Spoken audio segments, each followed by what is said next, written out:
Good morning, everybody. Happy Monday. It's Monday and it's sunny and it's beautiful. And cannot believe that we're halfway through the month of October already. I'm Dr. Laurie Davis, and you're watching the Dr. Laurie Davis Show, presently streaming live on E360 TV, our YouTube channel, Laurie Davis Show Host, and of course, streaming live on Facebook, Self-Worth, The Missing Link, Superstars. And I don't have any superstars with me today. I'm going solo today. And so I thought I would just continue my monologue on my upcoming book, 100 Shades of Dysfunction. And yeah, I know there's 100 of them. There's more than that, but I dwindled the list down to 100. So I'd like to share a few of those with you this morning because sometimes when we're in something, we don't see it. You know that old saying, you can't see the forest for the trees? Well, that's life most of the time, isn't it? And so when we're in a situation or in an environment where there's dysfunction going on and we're not even aware of it, that makes it even more sinister. So, the purpose of my book and my show today, too, will be to feature some of those different shades of dysfunction. And I, I thought I would do that today because I want people to know that there's always a way out, there's always a solution to everything. And I'd like to put a plug in for us on November 2nd, 3rd, and 4th. We are hosting a summit called the Recovery Summit. And I have 21 amazing speakers that I've engaged and asked if they would come online and share their personal story of recovery. So we have people talking about recovering from divorce, recovering from being left alone with your children to bring up by yourself, addictions, how to get out of the gang life. So the way my speakers are going to present is they will take the first 15 minutes and talk about their situation that they found themselves in. So whether it was an addiction or a dysfunctional relationship, whatever it was. And then the next 15 minutes will be about what did they do to recover? What steps did they take to get out of there? And how that helped them. So they'll talk about that. And then the last 15 minutes will be what they're doing today, what their life looks like today. And I know that sometimes it just takes one sentence from somebody, and that can change our life. So I thought I'd put this event together just for fun, and it's very uplifting and inspiring, educational, motivational. And I would be hard pressed to say, if you came in and only listened to one speaker, you will walk away with something. And the tickets are $25. That can get you into all 3 days, 2nd, 3rd, and 4th of November, or you might want to come and just listen to one speaker. So you'll see some stuff popping up on Facebook and various locations to talk about it. And all of my speakers, of course, are sharing the information with their contacts. So we're expecting to have a great turnout, and it's going to be a wonderful event. So hope you will join us or consider joining us on November 2nd, 3rd, and 4th. And you don't have to come for all 3 days. It might be when you see the list of speakers and what their recovery story is about, then that may be the speaker that you want to come in and visit. So you have those options, and it'll all be done online, of course, on Zoom. So have a look at your calendars and see if that's something that you might be able to attend. We're really excited about it, and we had a big meeting last night with all of our speakers, and wow, it was just, I'm so impressed with who we have on the roster. And when you come in as a customer and a listener, perhaps you have a story of recovery that you'd like to share, because we're planning to do the event on a regular basis. So please feel free to put your name out and put your name forward for that. All right. So, what are some other shades of dysfunction that may be going on for me personally, you personally, our families, our friends? Oh my gosh, the list just goes on and on. So, today I chose 5 things to talk about. If I run out of time, I'll do 4. If I have extra time at the end, I can do 6. I'm pretty flexible that way. So get your notepads out if you'd like to do that, and let's have a chat about dysfunction. Well, the first one I want to talk about today is blame. Blame. Wow. And if you pay attention, a lot of people use this one to get out of taking responsibility. Blame. They want to blame their upbringing. They're always talking about the sad life they've had. It was all his fault. It was all my mom's fault. Uh, I didn't get to do what I wanted to do because there wasn't any money, and you're still carrying that around. So blame becomes very easy for us to be able to put that responsibility on other people. It's their fault. They're the reason I'm feeling bad. And I did that for years. I would be hurt by my family, my friends, my colleagues, my clients. And then I would start looking for ways to blame them for that. And that wasn't right. That wasn't fair. And I no doubt hurt a lot of people in the process. So blaming others for your situation, that is also about, and we have talked about this, being not able to forgive and let go of the past, why we're in the situation that we're in. So just imagine if we could take that energy that we spend blaming others and reverse it and just take responsibility, then I'd have that energy to resolve, to be in a place of finding solutions and answers and where can I get help. And that is a big reason why I wanted to do this event that I'm hosting called the Recovery Summit, because I want people to know that you are not alone. People have been where you are, they've done it, they got through it. And our tagline on our event is called "We Did It and You Can Do It Too." So we're just ordinary people who had crazy stuff happen to us along the way. And then we were able to figure out how to get out of there and have a life. So if that's something that you're looking for or you need, then I would encourage you to check that out, our Recovery Summit. So blaming others. Have you ever gotten into a fight with your partner? Oh, this is very common. And we decided that we were just going to make it all about them. And it was all their fault because the bills aren't paid, or it's all their fault because they lost their job, or whatever. It's all their fault because the kids aren't turning out the way we want them to. So, how much blaming have you actually done in your life? I don't even want to go there. I was classic for that. And when I was doing that, I didn't realize I was doing that. So that's what I mean by being in a place where uh, you can't see the forest for the trees. And the reason I can talk about these things, I don't have any notes or anything, just 5 words here, what I'm going to talk about. But we can always talk with authenticity when it's something we have experienced personally. So that's why I love to deliver my own personal messages sometimes, because it's my story. It's about my journey and where I've come from and what I had to deal with and where I want to go. So none of us are exempt. There's what, 8.5 billion people on the planet right now?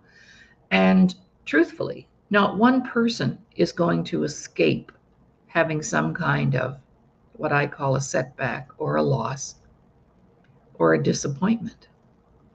And then what that does, it manifests different behaviors that really aren't very productive. And so that's called dysfunction. So maybe we're being dysfunctional as I said earlier, and we don't even know. We don't even realize that. All right, so that's my little presentation on blame. The next one I really, really had to work on very hard. I have to say that. Because integrity, I didn't really know what that meant. Honestly, I look back and I think, I didn't know what that meant. No, I didn't, because a lot of times um, I didn't realize the value attached to keeping your word or doing what you say you're going to do. So sometimes we cannot do what we say we're going to do because of circumstances. And that happened to me. I was in a very nasty court case about 25 years ago, and that prevented me from maintaining my integrity. And then I blamed that. I blamed all that on the case. And it was all about that blame and no integrity, and other people not keeping their word to me. So it works both sides of the fence. It's like if you're counting on some money to come in, but you've already committed it to that bill, and then that person says, "Oh, sorry, I can't do that." And then you're stuck in the middle and you can't pay that bill. That's how that works.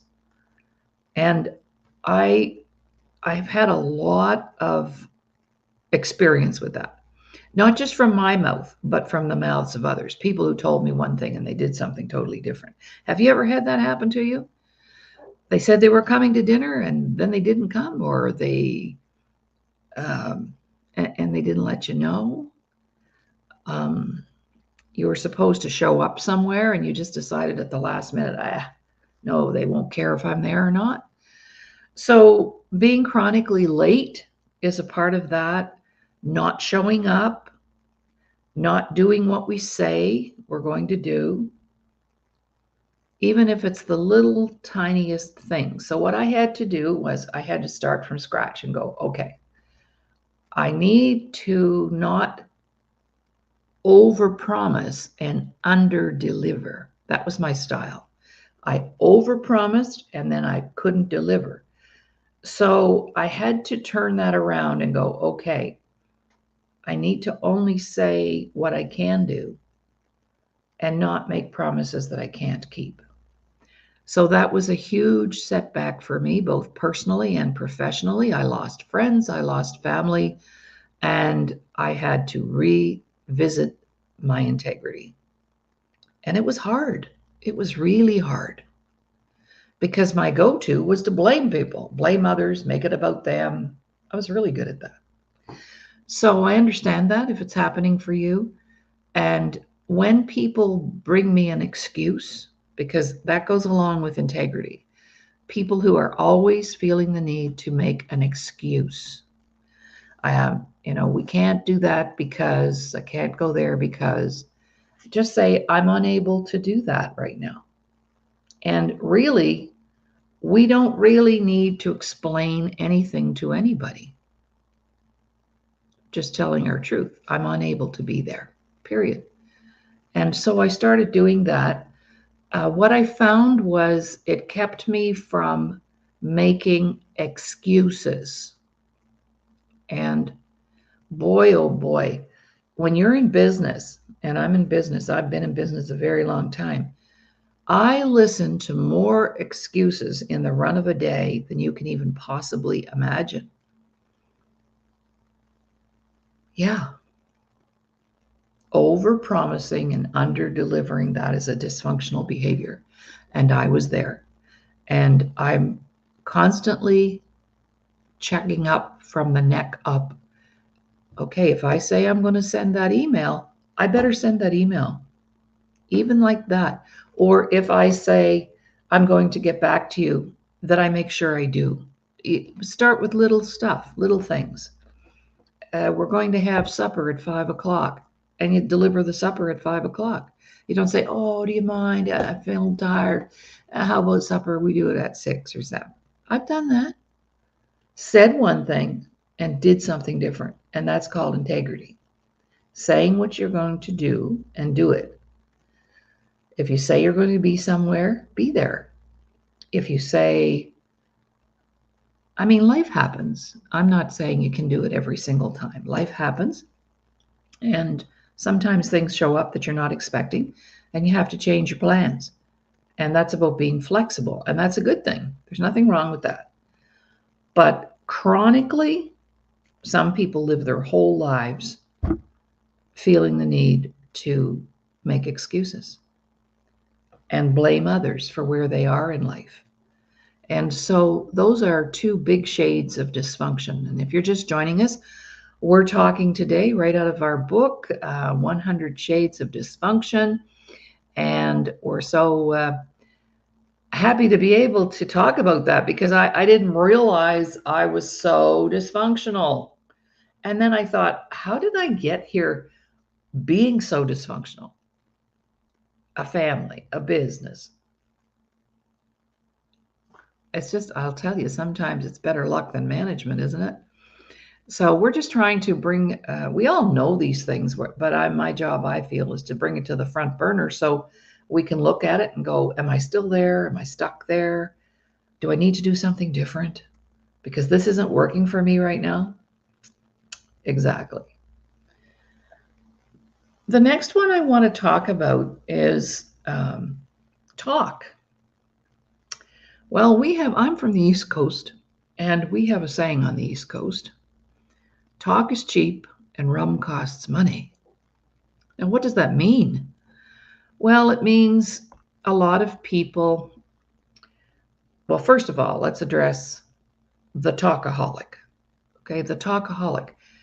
And you might think I'm that, but I know how to be quiet. I know how to listen to others. But some people, they open their mouth and then they start talking and they never stop. They don't even give you a chance to respond, ask a question. And that's called a talkaholic. And that is actually a behavior that comes from trauma, unresolved trauma. People feel the need to fill the airspace because they're not comfortable in the silence.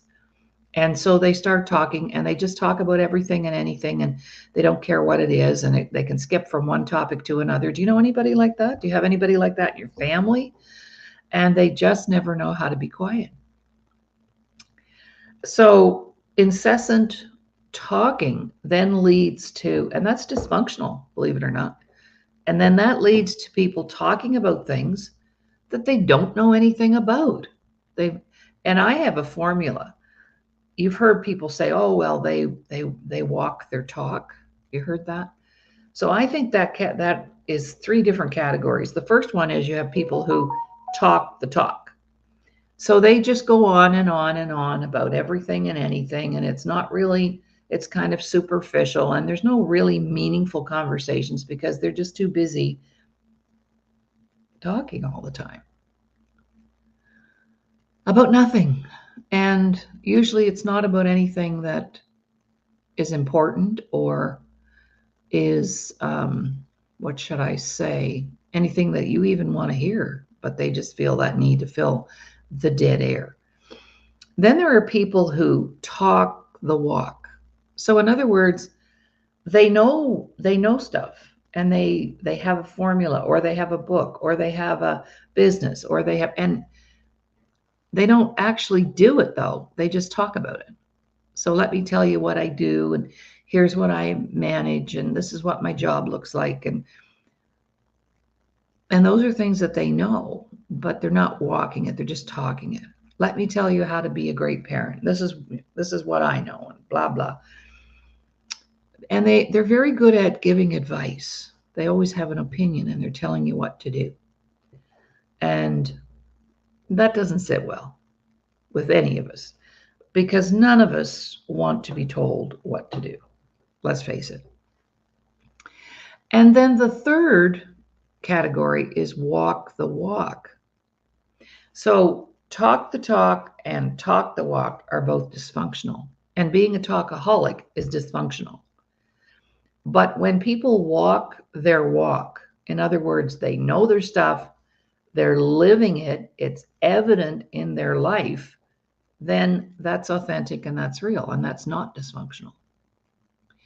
So the next time you get with somebody and they just want to fill your ears with words that are not very meaningful and They don't really know how to have a meaningful conversation. Just know that that is a dysfunctional behavior. And of course, all dysfunctional behaviors are rooted in trauma, unresolved issues from early childhood, having early childhood negative experiences and not healing from them properly, and environment, perhaps a dysfunctional family, parents divorced at an early age when you were young. And we were just talking about that this morning in a meeting that I was attending about how children, when they are in a situation and the family is breaking up, splitting up, a lot of times their feelings get neglected. There's not any talking about it, and they go to bed at night thinking it's their fault. So a lack of any kind of communication is dysfunctional.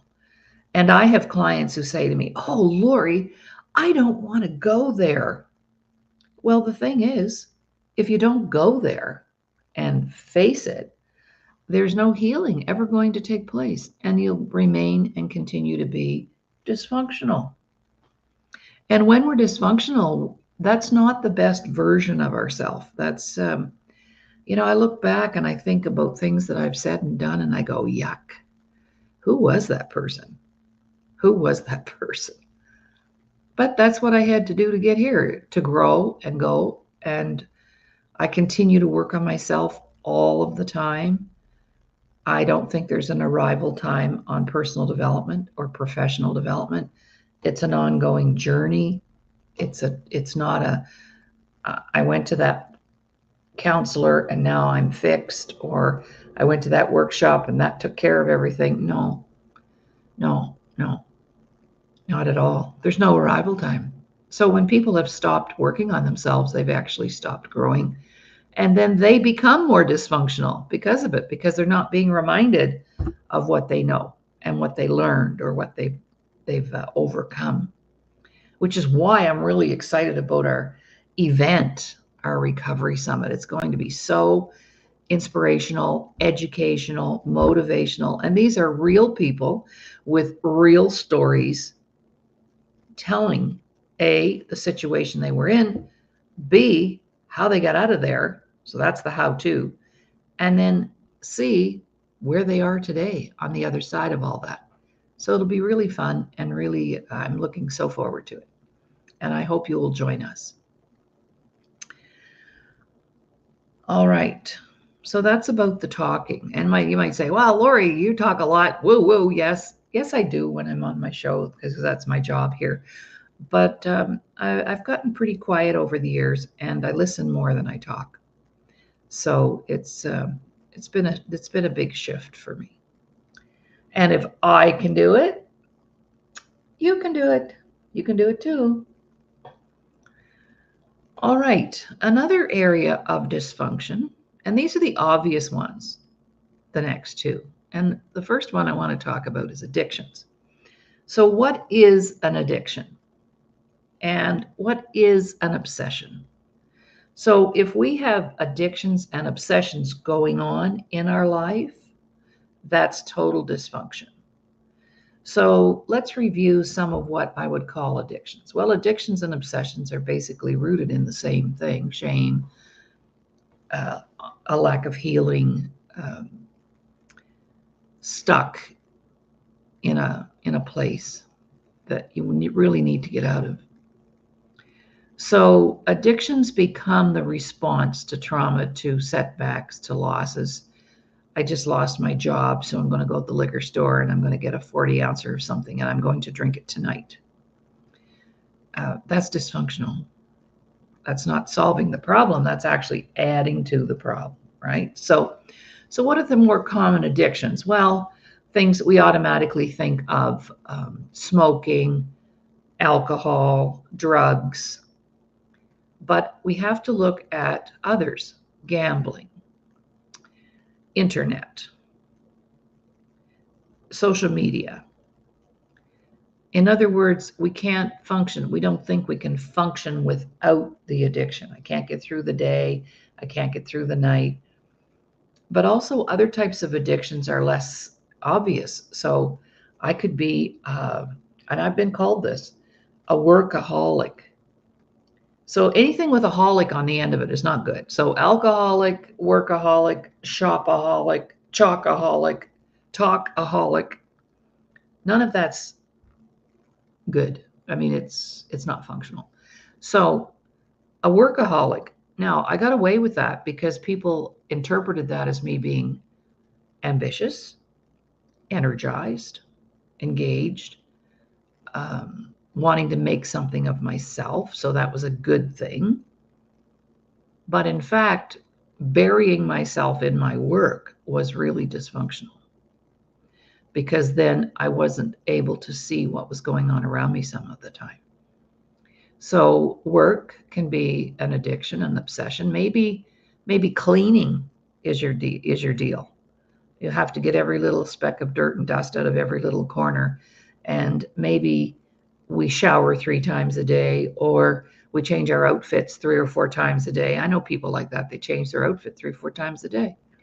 When I get up in the morning, I get dressed for the day. I go, what have I got scheduled today? And I dress accordingly. That's it.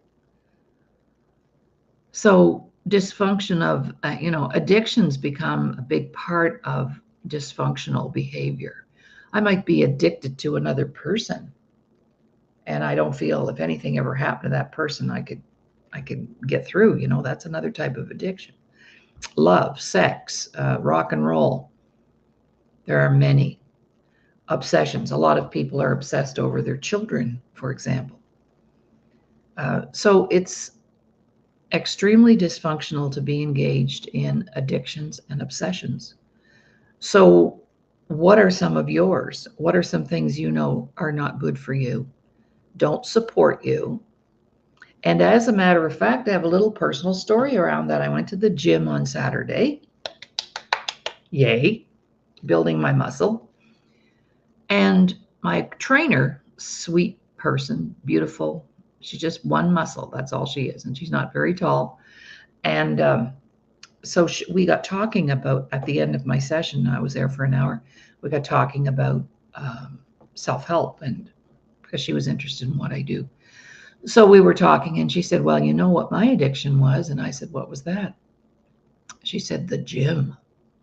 Oh, and running and exercise and making sure my body was perfect.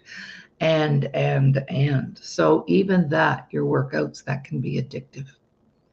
Anything that you do that just takes up a lot of your time and is not supporting. Some people might say, well, Laurie, that would support, if I went to the gym every day and I ran. It's not about what we do. It's why we're doing it that we have to ask the question. So let's say gambling, for example. I was working a 2-day retreat, and there was a casino there. So of course the clients were all going to go down to the casino, and I thought, well, I'm not much of a gambler, but I'll go. And when I go gambling, I take $100, and when it's gone, that's it. And I only do that for fun 2 or 3 times a year, maybe. Well, I can't really call that an addiction, can I? But you realize there are people who get up in the morning, have their coffee. Oh, there's another one. Go down to the casino at 9 a.m. or 8 a.m. and they're there until midnight. So, yeah, gambling, big one. All dysfunctional. So perhaps there are some addictions and obsessions I just need to get out of. I'll tell you another obsession that I have. When I go out shopping, I'm a dish hound. Maybe I'm going out and I'm supposed to be buying myself a pair of winter boots because I really need them. And I'll come home with some dishes instead. And my other obsession is stationery. I love paper. So when computers came along and they said, oh, this is going to reduce the paper, I went, what? No, I love paper. And I have paper. I can't go by a stationery store or go into one and not come out having purchased something. So stationery and supplies and crayons and markers and all that stuff, I should have shares in those companies. Seriously. I've spent so much money there. But, Yeah, that's like my little obsession, dishes. But now I've downsized and I don't have the cupboard space anymore or the china cabinet space to store these things. So I've cut back substantially, I'm glad to say. I don't really need 14 sets of dishes, but I enjoyed every single minute of that. So uh, people might say, well, that's not really serious, but it can be very serious. You just have to watch it. Everything in mediocrity is okay. It's okay to have a drink. It's okay to have a smoke. It's okay to do all kinds of things if we don't overdo it, right? You don't want to smoke 3 packs of cigarettes in a day. It's very damaging. So, addictions and obsessions. And perhaps there's people all around. Oh, another one of mine. Oh, this was a big one. I almost forgot to mention it. Control. Oh, boy. Wanting to control everybody and everything. And we mention that separately in the book as one of the symptoms of dysfunction is being controlling. And what does that mean? Well, you're telling people how to do things all the time. Maybe you're a manager in a workplace and you can't trust your employees to get things done. So you jump in and on one hand, that is a sign of teamwork and leadership. But on the other side, it could be that you don't trust how they do things. And so you have to do it yourself all the time. You don't like the way your kids make their bed, so you tell them not to bother and you go make it. That's control. So there are many of us who have control issues for sure, for sure. And that's all part of obsessions and addictions. Yeah, totally. And another one is religion. We can become extremely religious. And I have lots of talks with my Christian friends about that because Jesus is pretty busy. And I don't know that we should always be asking him what to do next. I believe that the universe, God, the creator, gave us everything we need to make good decisions as long as we act upon it, and it will get supported by God and the universe and whatever. So our spirit will guide us. We just need to listen to it and trust it because we came with it. Just a little side note on obsessions and addictions, because people can become addicted to religion. And that can be very dysfunctional. Very dysfunctional. Okay. Well, let's talk now about abuse. I could go on for weeks about this one. What is abuse and what kinds of abuse? There are 28 different kinds of abuse that I know about. So I'll just touch on a few. The first one, the obvious one, is physical abuse. So when we get assaulted or somebody wants to punch us in the face and hurt us physically. And it hurts us more than just physically. People say, oh, well, I'll get over that, but nobody will see. And I'm wearing my makeup so nobody sees my black eye or I've got my sunglasses on. And exactly what is under those sunglasses. Physical abuse. Then that's highly dysfunctional. It's right up there. The second one would be sexual abuse. And sexual abuse can happen to us at any time, any age, any place, with any person. And I believe the statistic is about 87% of children who are sexually assaulted know their abuser. It's always a family member, a friend of the family. It's not the old guy down the road in the trailer. Don't worry about him. It's somebody who knows them, who is very close, because that way they can gain the trust of that little kid or that individual. So sexual abuse is rampant right now, obviously. And right now, sex trafficking has become the largest crime on the planet. It supersedes smuggling guns and drugs. It's now human trafficking. So sexual assault, sexual abuse is huge, and that's very dysfunctional. And it happens in tight-knit families and tight-knit communities. So where I'm from a fishing province where we had all kinds of little fishing communities that are isolated, and then it's a little long drive before you might get to the next community. Islands are famous for it because islands are isolated. So that's highly dysfunctional and very, very damaging. And I did my own research here about 4 years ago, and I asked 2 questions of my clients. So if I was working in a conference and I had an audience, I'd ask, how many of you have thought about taking your own life? That was my first question. And they had a little piece of paper, and on the paper they wrote yes or no. They didn't have to put their name on there, just yes or no.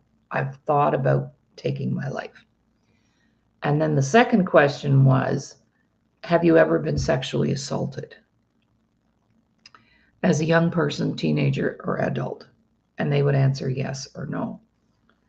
So I had about, I don't know, hundreds of these little pieces of paper at the end of the day. And I laid them all out, and I did all my, how many people had tried to take their life and how many.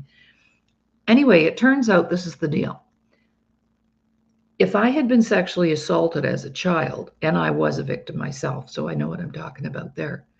If I had been sexually assaulted as a child, I might not think about taking my life. I never ever have thought about killing myself or taking myself out, really.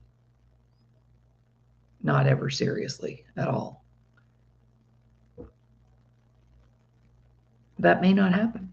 However, what I did discover was people who have tried to take their life, 9 out of 10 have been sexually assaulted. So, do we have a sexual assault problem, or do we have a suicide problem? I would say we have a sexual assault problem.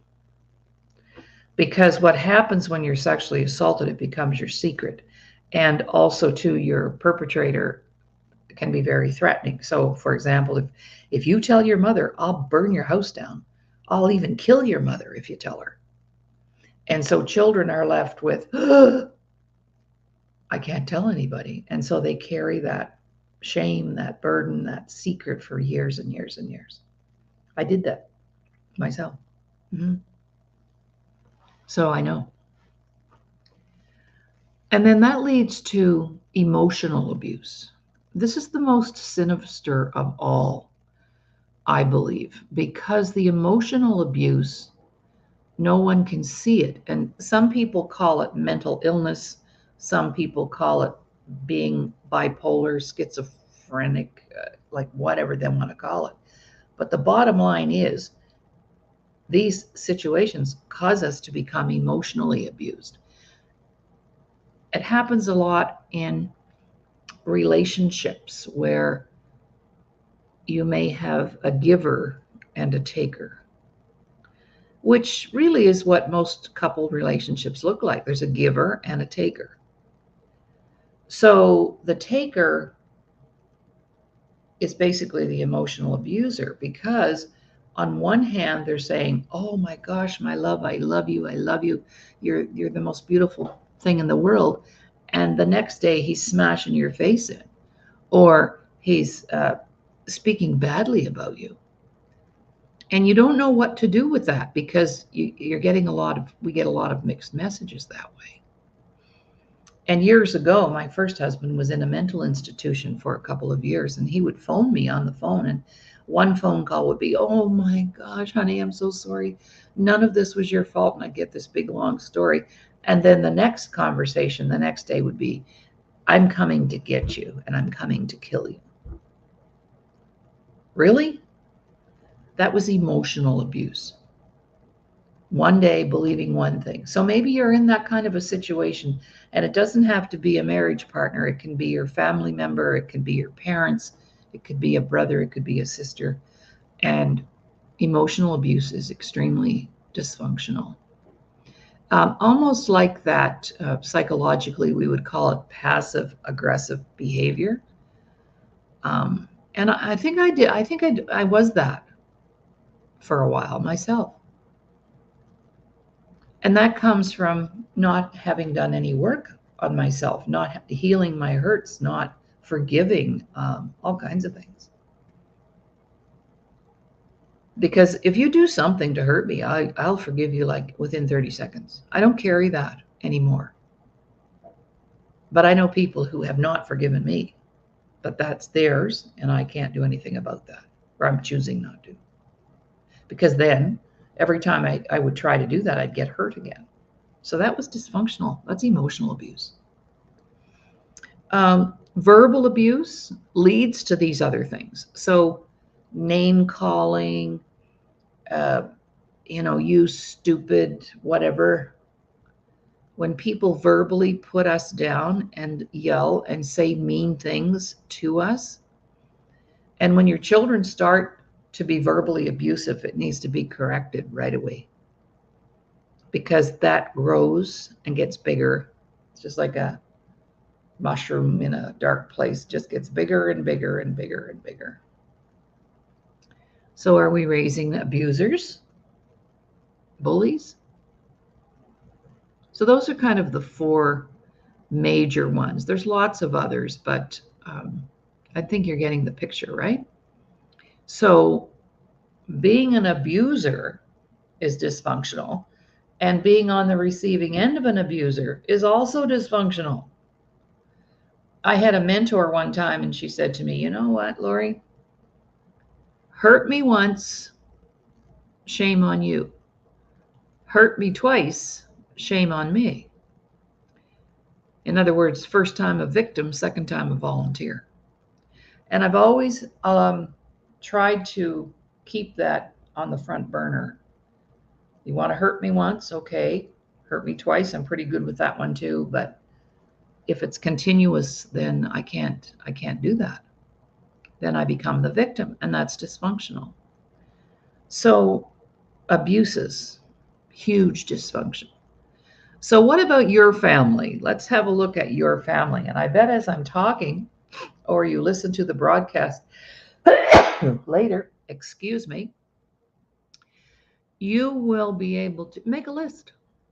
Make a list of the people in your family that you know for sure exhibit dysfunctional behaviors. And I would be pretty much guaranteed it would be most of them. And as a matter of fact, when we came up with 100 Shades of Dysfunction,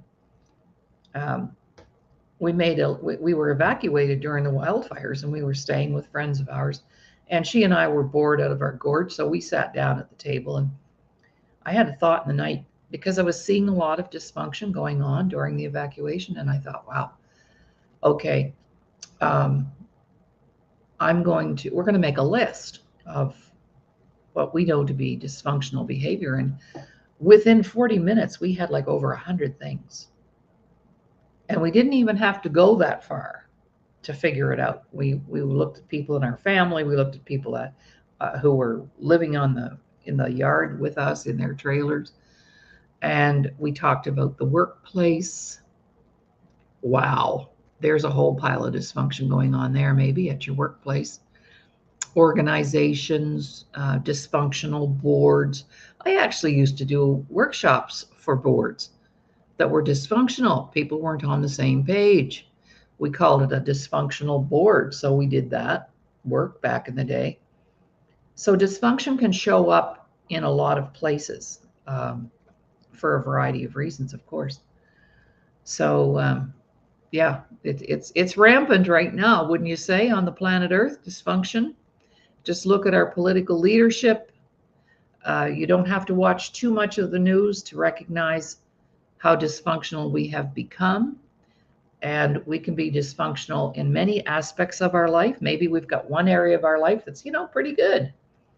And then, and when I say aspects, I'm talking about what we call our balance wheel. So am I dysfunctional financially? I was there too, more than once, which is now why I'm taking our 100 Shades of Prosperity with our wonderful guru, Ramin Modiri. He'll be on tomorrow with me. Tuesdays, we do a financial program. So he'll be here tomorrow. And I'm learning so much there. We can be dysfunctional spiritually, in our relationships, our friendships, our family. our professional life, our health. Oh, that's like another whole show. Wow, I see so much dysfunction when it comes to people taking care of themselves or not taking care of themselves. Totally dysfunctional. For whatever reason, I'm going to eat those 10 chocolate bars. Or for whatever reason, I'm going to drink that whole case of beer. Or for whatever reason, I'm not going out walking. This is dysfunctional. Wow, I'm at the gym now, and I've never been a member of a gym ever in my life. And I thought, we have a beautiful gym here in town, and I thought I should give that a try. And I was scared to death. I was so intimidated. For me, the first thing would be, well, what am I going to wear? I don't have any gym clothes. She said, just put on a pair of shorts and a t-shirt. Have you got runners? I said, oh, yes. And walked in there, and it was so intimidating. But the more I go and the more I learn about what that equipment does, what that piece of equipment can do.